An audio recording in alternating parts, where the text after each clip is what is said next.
نقطه که دیگر ایمان داره دائما یعنی امر و فرمان رب العالمین نک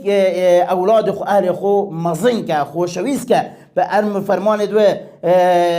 او گونه دو نک اولاد خو اهل خو مزن که خوشویست که گرین که بلند که دا اوج یعنی جوانی بلاوینی و خوشویستی و گرینگی مزناتی برای خو کنه امر فرمان رب العالمین.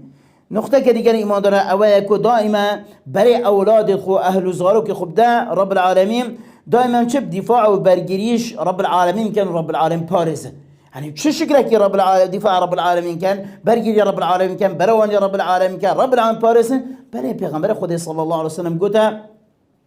اصحاب خو قلت احفظ الله يحفظك قلت رب العالمين بارز رب العالمين بارزي يعني تخيب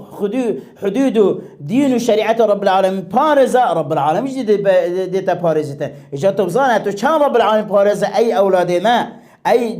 جرجل ما اي خوشويستين ما هنچن رب العالمين بارزن رب العالمين ده هنگو بارزتن هنچن علاقه که رب العالمين خوش که رب العالمين هنده علاقه که هنگو خوش کرد هنچن رب العالمين چنه پیش رب العالمين پتر ده ونگو ایتا پیش هنچن رب العالمين خوش رب العالمين پتر ده هنگو خوش به هنچن رب العالمين مزن كان رب العالمين جي ده هنگو مزن كان چاوه خلقی دا دنیا دا ونك ملائكة دا وعرض اسماء ملائكة ده هنگو يعني رب العالمين ده هنگو برنكتو مزن كدو ده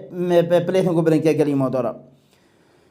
بله نقطه که دی اوه یعنی برای اولاد و زاروک و بچکیت خود دائم بده چادری و مراقبت رب العالمین تو بیجه ای اولاد ما تو بزانه تو چه کارت کی تو چه کارت بیجه تو چه کریارت بیجه تو چه گونت بیجه رب العالمین چادر سر اساس گونت سر کریارت سر جانت سر حیاتت چمتش تک رب العالمین بینیتن إن الله كان عليكم رقيبا رب العالمين شاودير مراقبة ساقونو كريارتا هشيار با أي أولادي ما أي زارو ما قونو كريارتا همنك رب العالمين دهيتا تسجيل كرين صوت وصورة دهيتا تسجيل كرين بلي رب العالمين يعني القرآن دا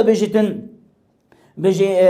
إنا كنا نستنسخ ما كنتم تعملون أو عمله هن كان أم ده من نسخ كان دي كوبي كان صوت وصورة رجع قيمة رب العالمين دي عمله ما كريار ما قدن ما دنيشان مدتن إجدا أمزاني كرب العالمين